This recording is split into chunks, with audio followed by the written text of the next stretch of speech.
sure. I actually made it to my office today, so I wanted to make a little video for you.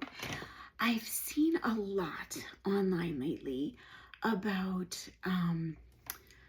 a couple of issues. First of all, parents who are wanting to write letters to their kids saying they wanted to put an end to this. They didn't ever want to talk to them again and they were just ending it. And also ones who were wanting to kind of move on with their lives and feeling guilty about that, not knowing how to manage it. When I tackled the first one, I can't see a reason or a productive reason to do that. If you want to write that letter for the cathartic benefit of yourself and write out all the reasons this is so painful for you and all those things and how it's affecting you, that's great. And write it and print it out and burn it or put it in your own file.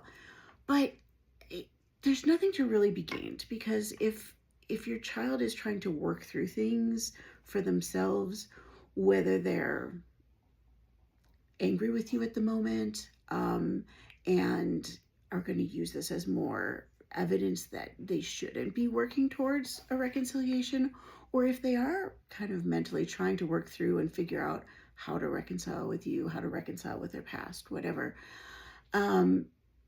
writing that letter can't serve any good purpose. It can only serve to cut off that opportunity.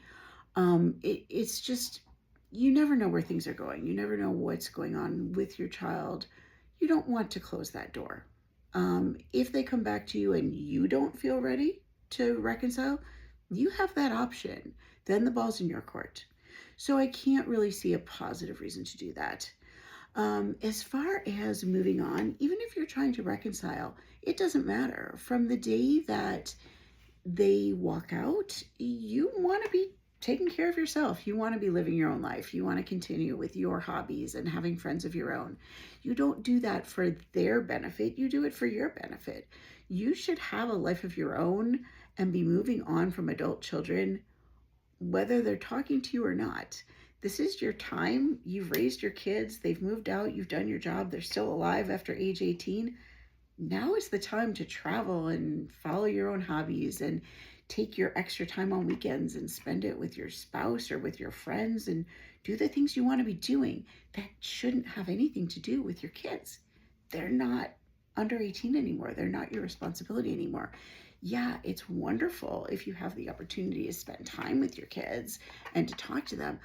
But even if you have the healthiest of relationships with adult children, you shouldn't really be spending the bulk of your time with them. I mean, I had a great relationship with my daughter and my mother for a bulk of our time together.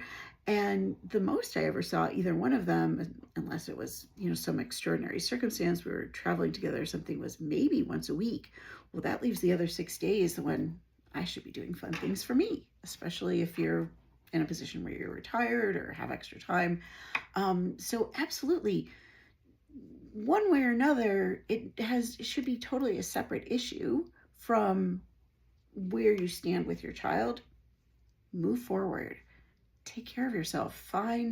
If you don't have a lot of friends, find new outlets. The internet, particularly Facebook, neighborhood sites, have made it so much easier now to find groups of your interests. If you love to read, find book clubs or book groups that you can meet with monthly. If you play bunco or mahjong or pickleball, there's walking groups, there's dinner groups, there's, whatever you're interested in. You can find free groups. A lot of towns have over 55 groups or whatever. And it's amazing. The resources that exist now that never existed before for finding new ways to have even free entertainment and ways to meet new friends. So that should be a totally separate thing from whether or not you plan to reconcile with your child, whether or not you are actively taking time to try to reconcile with your child. Move forward with your life, have a happy life, and do what you can to you're not trying to put on a show for your kids. You need to make the most of your life now. So I just wanted to put those kind of thoughts into your head, things to think about moving forward, because I get really sad when I see parents who have just kind of been holed up and being depressed because this has happened, and that's not, and they want kind of permission from guilt to move on with their lives, and that shouldn't be the way it is. So I hope this was helpful. Have a great day.